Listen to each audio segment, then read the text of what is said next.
Hello and welcome back to Read Becca. We are hopefully going to make it through the intro this time. Every time I try to start today, Rue gets running on his wheel and starts making very loud noises. So, we're through the intro at least, so hopefully we're going to make it through the books. This is my chatty catch-up on my reading week.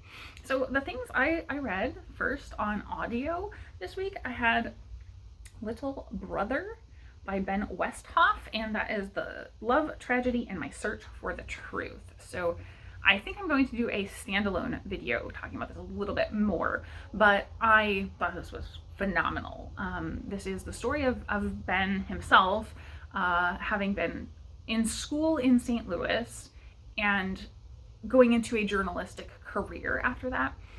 He lived in LA and New York and had a big career, and then eventually came back to St. Louis to raise his family. So during his time in university, he joined the Big Brothers Big Sisters program, which pairs you up with a mentee, a child who needs some mentoring.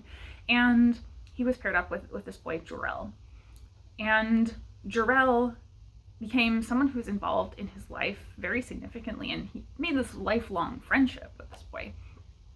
And fairly recently, Jarrell was killed in an act of violence that was not quickly solved. And so this is his journey of using his investigative journalist skills into this true crime situation to try and figure out what happened and make sense of it himself, understanding that Jarrell lived in a different world from him. He lived in a much more impoverished, underprivileged area, and his life involved a lot of violence and maybe randomness. So he sets out with the idea that maybe this was just a random act of violence and not targeted, but what if it was targeted?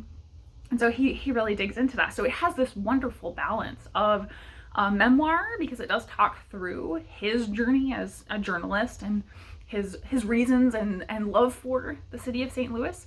It's got that investigative journalism element, and it also has that significant true crime and him actually using his tools of being a journalist to contact the authorities and get information and documents or records about the investigation that was happening, and actually seeking out and interviewing people that may have been witnesses himself. So yeah, really digging into this crime and what happened and trying to get his own catharsis and answers. So I thought this was phenomenal.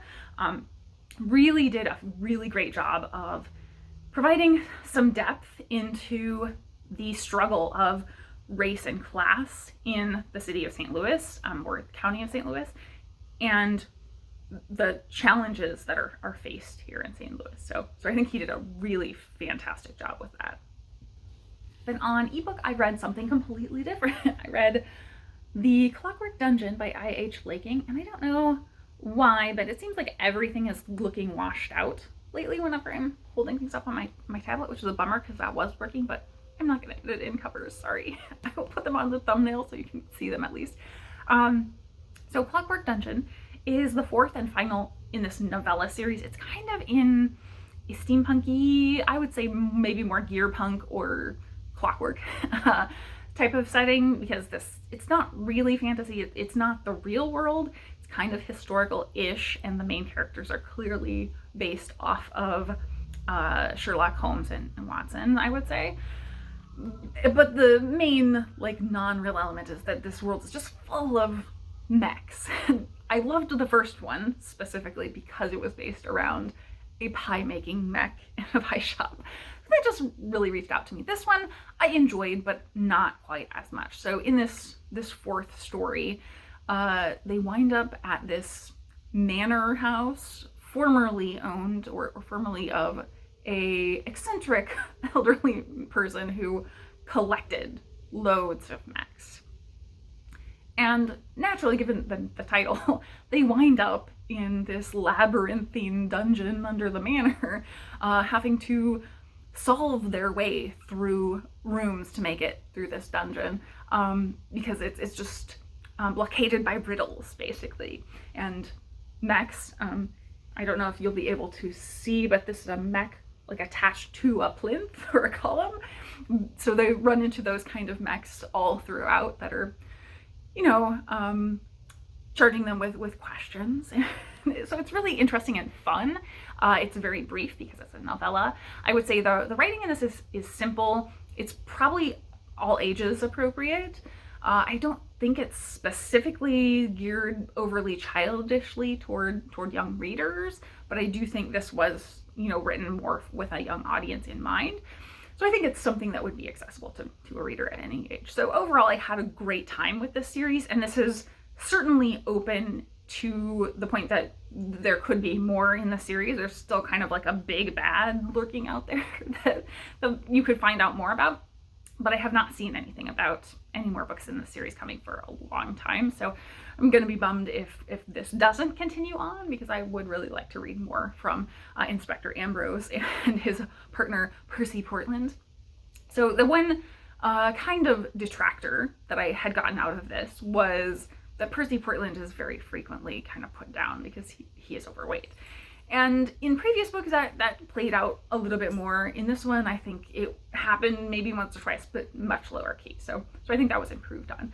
I also really enjoyed Inspector Ambrose's sister in this one. She's just a standout character, even though she's not a POV character here. And I thought she was a fantastic addition to the primary cast, and the things that were kind of done with her characterization here was phenomenal. So yeah, I would really look forward to another book in this series if it does come, based on the things that could come out of this book. In print, I have one I couldn't have left at the library. This is Saga vol.10. I had been meaning to put a hold on this. This is the long-awaited bind-up of the new issues after a slight break. I just had to, even though you've seen my pile of stuff that I've got up from the library. So this is, well, I'll say generally just the series. This is a broad, sweeping, epic story of science fantasy spanning a whole universe, where this duo, two people from warring factions, from warring planets, fall in love. So it's kind of a Romeo and Juliet story with big, epic, sweeping interplanetary stakes. So I can't really show you the art too much without spoiling it for people, but this is about what the art looks like in the comic. And I loved this entry. And it picks up after a little time jump from volume 9, and it's just emotional and powerful and heartbreaking, and it pulled me right back in, even after such a long wait. But it was stunning. The characters, there's a lot of new characters in this story, and they all feel real, surprising at times, and I just loved it. I desperately want more. It left me hanging and just like, this is too brief for this series that has basically always left us all wanting more, I think, no matter how much they give us. So loved it. 5 stars, just like all of the rest of the series has been for me. And then finally, for my finishes, we finished the big chunky Queens of Innis Lear, and this is by Tessa Gratton. I really enjoyed this one as well. I would say this is like big high fantasy, very dramatic. The word that's appropriate for this is Shakespearean. This is a retelling of King Lear, and I do think it did an effective job. It's very different, but the tone is totally Shakespearean. It took a really long time to get going, and I think that was pretty true to King Lear. It takes a long time to get going. In King Lear, like, the whole beginning is kind of this mad king lashing out and flailing about like random things, kind of, and everybody around him having to deal with and follow along with him. And in this, it has that element, but it's mostly this king having unsettled things. So at the beginning of this one, we have a scenario where the king charges his daughters to publicly declare their love for him, basically. And the youngest daughter is kind of like, you're being ridiculous, and winds up being exiled for it, for standing up for herself. So this is everybody dealing with the fallout of that and coming to understand the king is mad, right? And how they're going to deal with that. So we have like 200 pages of that, of them emotionally processing and traveling to their respective either homes, because 2 of the daughters out of the 3 daughters of the king here have their own home with other nobles that they're married to, and the youngest is not married, and there was this expectation that at this big public event she was going to get betrothed, and now she has had to find a home on her own. She doesn't have any sort of ties to anyone else because she's not married, and so she's kind of falling on the good graces of others who will help her. And through this journey, the 3 daughters each become these totally distinct characters. They're so different. So the eldest daughter, Gala, is this warrior queen, or really she wants to be a king. She demands that she's not going to be a queen. She's going to be a king. And so she and her husband have been preparing battles that they're going to take the throne and really be very warlike with all of the nations around off this island of Innis Lear, and they're going to expand their kingdom. And the middle daughter, Regan, it's almost like a mother maiden crone vibe with these 3 daughters, because she is very connected to the earth and things that are natural, and she has a desire for motherhood, and we see her struggling when we first meet her with the fact that she has lost a lot of pregnancies. And so that is a huge element here, I would say, as a content warning, that there is kind of descripted pregnancy loss on the page, and her grief over that is massive. So she has almost this more idea of taking things back to a natural and nurturing of the connectedness with nature in this island, where they have certain practices surrounding their rulership about the root waters and different nature magic, basically. And then that also connects to the youngest daughter, Aliette, who's kind of our main character, but this has a huge cast. So Aliette is a star priestess, and stars and the reading of the stars, communing with the universe, is a big part of this, because one of the major things that set off their father and made him kind of become unhinged is that their mother was prophesied to die on the oldest daughter's 16th birthday, and she did. And so this all was set in motion because he lost the woman he loved, and that was an outcome of the stars. And so Aliette has almost this hate and love of the stars because they have dictated her life. So all that to say, very long preamble. Once this did finally get moving around the 250 page mark, I was just really engrossed at that point. The characters were so tangible. Like I said, we have a huge cast here, so that did take a while, because I think there are 8 perspective characters, so it's jumping a lot. Each chapter is from a different character perspective with the names labeled at the top, and then there are also flashbacks in time that tell you how many years ago the thing happened. So you'll every once in a while get a standalone little bit, an interstitial that is just randomly, here, this happened 12 years ago. So I think that was well executed, but maybe a little bit too much. I don't think we needed that many perspectives.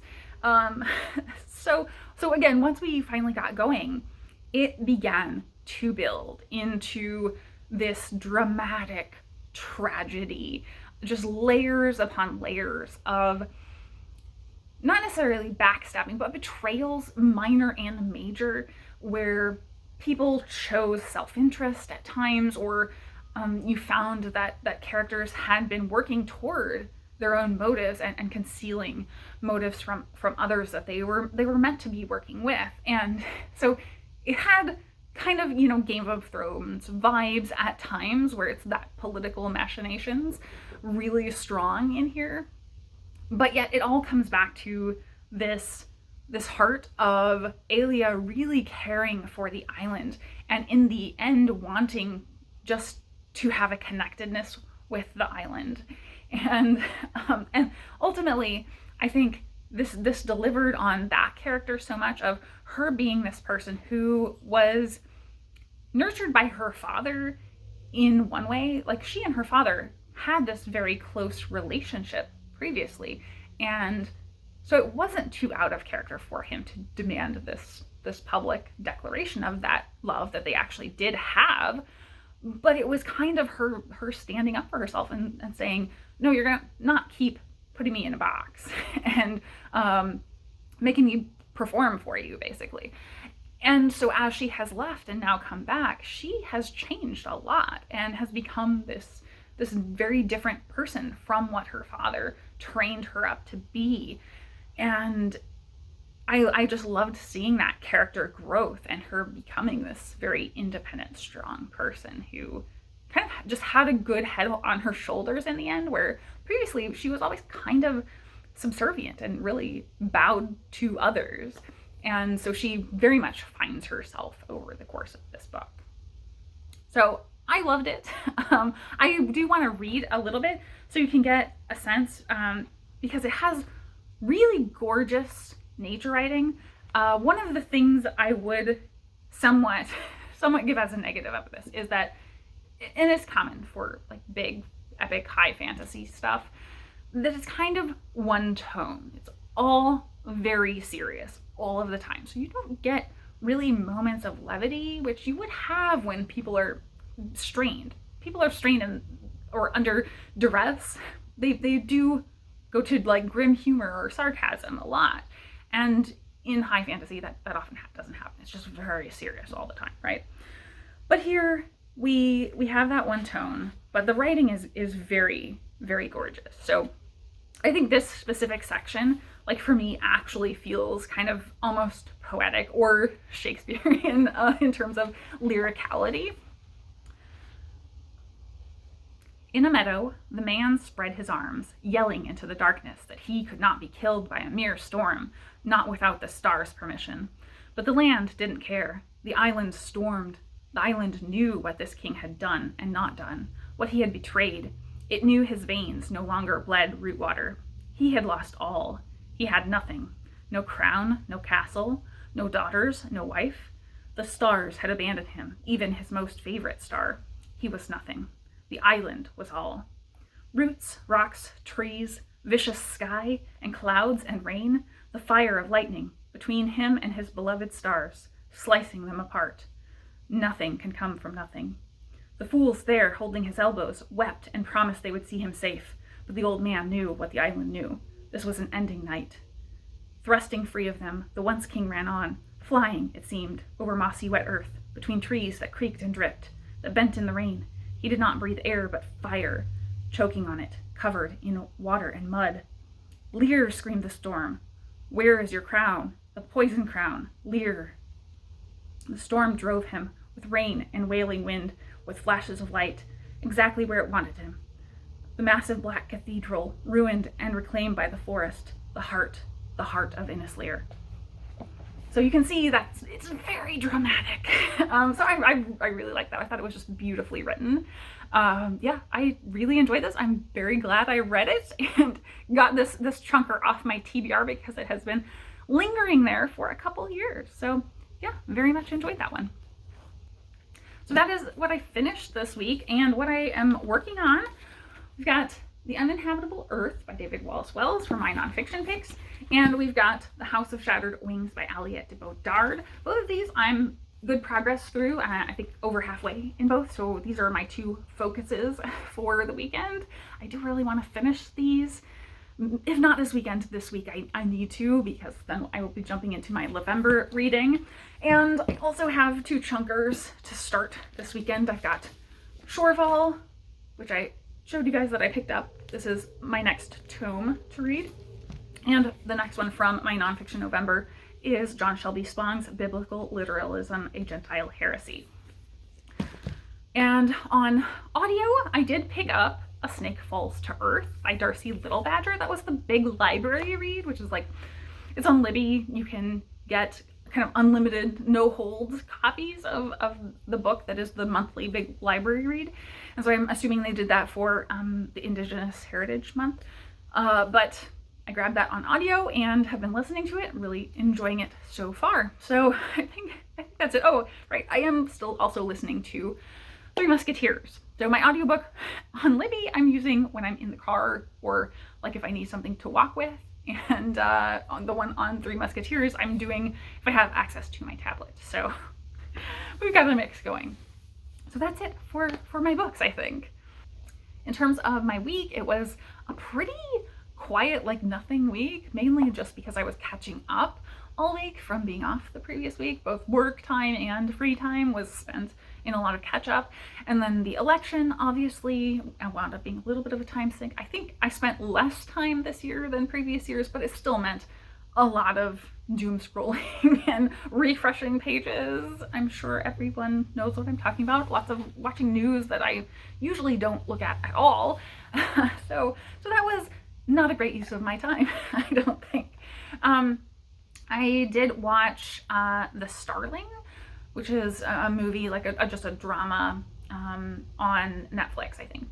And I had been wanting to watch it a while because I'm a huge fan of Chris O'Dowd, and he's in it. I thought it was very, very good. I think the performances are really what you're there for, and they were pretty fantastic. It's about a couple dealing with the grief and mental illness coming out of the grief of losing a child. And so them kind of slowly working through that is what the point of it is, and not much plot to it really. So I thought that was fantastic. But my favorite part is I didn't even know Kevin Kline was in the movie, and he's amazing. I adore Kevin Kline. In my childhood, probably my favorite musical was Pirates of Penzance, and he is the Pirate King in the movie. Angela Lansbury is in it too. She's fantastic. It's very old. She was a fairly young woman at the time, but man, oh man, Kevin Kline just does so well as this veterinarian who used to be I guess psychiatrist or psychologist, and so he's like counseling this woman who has lost her child and is doing a great job, and he's so like funny and compassionate at the same time. So that was the big win of watching the movie. The other thing I have been watching that was ridiculous is the Unsolved Mysteries new season is out on Netflix, and I have liked that very much. For like the unsolved crime ones, they have delved more into unsolved paranormal stuff this time, which I don't like as much, but what I really enjoyed was that there is an episode on the tsunami in 2011 in Japan. And I just read 2 books like within the past couple of months about that tsunami and the wind phones and how people deal with the grief. And this whole episode is about that. So even having read those books, it was incredible to see a lot of this footage that they put together and them talking to people who went through it. That was completely beyond what you got out of just reading books about it. So that was incredible, horrible, emotional to see. The episode was actually focused on people who encounter possibly spirits of people who died in the tsunami. And so that I didn't buy into as much, but it was interesting to see, and most likely it's these people dealing with the trauma of it and this very widespread epic grief in a way that's different from what came up in the books that I read, where people were dealing with it by going to this remote place and talking to their individual lost loved ones. In this case, it's, they see random people that they believe died in the tsunami and come dripping wet to their door and, asking for help. And so I think probably in this situation, they're finding catharsis by helping someone when they couldn't help in that scenario. So yeah, it was a really powerful episode. Really, really interesting to see. So other than that, I think I just have recommendations for the week. So I have one weird one. So this one is probably more of a story about my week, actually. So number one is Tim Minchin, who is a stunning musician. put out a new song, a new video for a song, The Airplane. It's a beautiful ballad. It's so, so good. It's very, very simple. Tim Minchin is a musical comedian, a musician, an actor, just all around amazing performer. But he has gotten more into serious stuff. So just his most recent, I think, releases of music are totally serious. So this is just a beautiful, lovely ballad. So I'll link that down below. This, however, set me off to a rabbit hole of random stuff. And my rabbit hole was that I started watching some of his old comedy videos, because it's musical comedy. And because it's musical comedy, that linked me into Bo Burnham, who I also love. He's got specials on Netflix. Great, again, musical comedian, and general artist. And then I somehow went down the hole of reaction videos, because I saw somebody who was reacting to one of Bo Burnham's more emotional songs. And then that particular reactor, whatever, I've never been into the react videos at all, ever, whatsoever. But I wound up watching like probably 10 to 15 hours of reaction videos off of that. So I watched a couple from this one guy to Bo Burnham videos, and then noticed this crazy react to a Dumas song. And I wound up just watching every reaction to Dumas songs. Dumas is this inhuman, like, operatic singer. He's a young man from Kazakhstan, but I gather he's probably of Asian heritage. He's very embraced in the Asian world now and does a lot of competition shows, the reality competition shows for like talent in the Asian world. And he speaks some Mandarin, I think, speaks like 5 other languages too, because he speaks Russian and all the Romance languages, and he sings in a bunch of languages. But he has this crazy range. So he sings a lot of operatic stuff, and his more modern stuff, or his more recent, the past like year or so, I think he's released more kind of poppy, like heavier modern songs rather than very traditional operatic styled. But he sings across registers, across many octaves. It's just like not a real voice. And so watching specifically vocal coaches or opera singers react the first time they hear him sing is crazy. They just like freak out. They're like, this can't be real. This is not real. So yeah, I went down this total rabbit hole of watching those. So that is not something I ever would have thought I would do, but it was actually great fun. So I'll link you one of those down below. I will not send you down the horrible rabbit hole, but I highly recommend, if you don't know who Dumas is, check out his music, because he is crazy talented. Then the other actual recommendation that's relevant to bookish stuff is that I watched a panel or a discussion. It was from 2 individuals. But the discussion was on accessibility and adaptability as a topic in literature. And the person having the discussion was Elsa Schunathan, who is deafblind. She is a Hugo Award-winning author. She was included in the Disability Visibility collection of essays. So I think most people here on BookTube have heard of that. So you would know her from that if you've read it. But she just was talking about imagining worlds with disabled people in them, and how a layout of a world should work if you are to be fully inclusive, and the fact that we don't have that in the real world right now. So it was very much about speculating worlds, and not necessarily, unreal worlds, but the idea of our own future, what it should look like if we want to make the world fully and truly accessible to people of a variety of abilities. So I found it a fantastic, really, really great discussion. Definitely gave me stuff to think about. Specifically, she talked about parks for children and things I had never even thought of or heard of that do exist, but I've never seen them in a park, that are made for accessibility for disabled kids, and just means of layouts, or even like adding Braille to play equipment. Like, that's not something I would ever even think about, So obviously those are things that we have to think through. I know she was involved as well, and it wasn't discussed here, but she was involved in an accessibility handbook for like D&D, Dungeons and Dragons, not specifically that game, but it like a different rule set, on helping dungeon masters think through inclusion of disability in their world. So I can see where she has had that idea of you need to put yourself in a variety of perspectives and make that exist in your world. So yeah, really, really interesting stuff from her always. Yeah, she's such a great advocate and activist for disability representation and just acknowledging the existence of people with disabilities in our world. So yeah, I thought it was fantastic and highly, highly recommend that you check out that video. So that is it for my week. I'm gonna go return some library books now.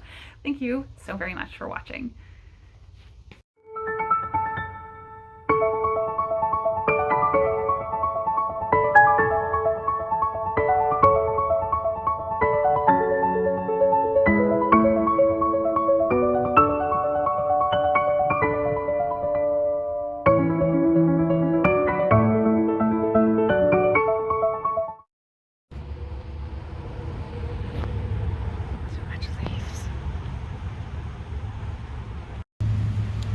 Got some serious late bloomers. It's November 5th. We're blooming morning glories.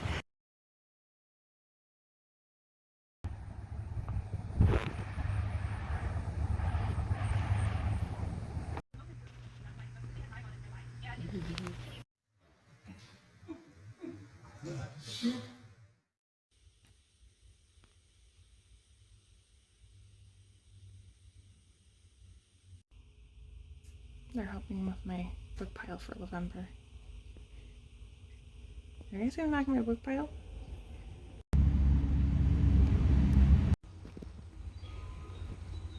Is it fun to inspect spiders? Mm-hmm.